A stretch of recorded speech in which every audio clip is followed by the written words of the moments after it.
Okay, in this problem, we are looking at this y1 in blue, which is the absolute value of x minus 3 plus 4. And then the red line is the horizontal line y2 equals 4.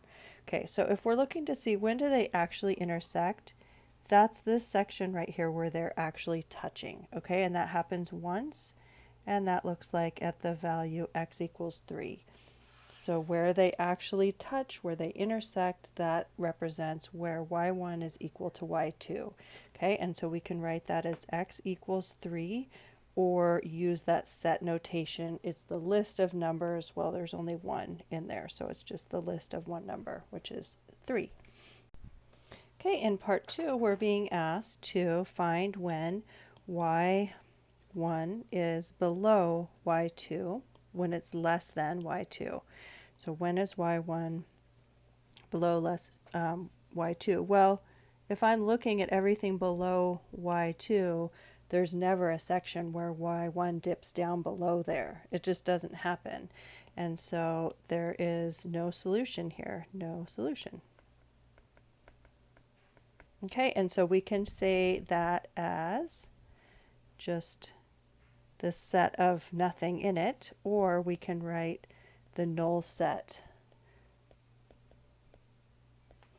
which is a 0 with a diagonal line through it. So that is showing there is no place where the graph of y1 dips down below y2. Okay, and then in the final part, we're being asked to find when is y1 up above y2. And so I'm going to go ahead and look at that. Okay, now we're looking for when is y2 up above. So we're looking, okay, here. Well, it's up above almost everywhere. The only part that it's not is just this little section that we found where they intersect exactly. So the only spot that's not included is right here where they intersect.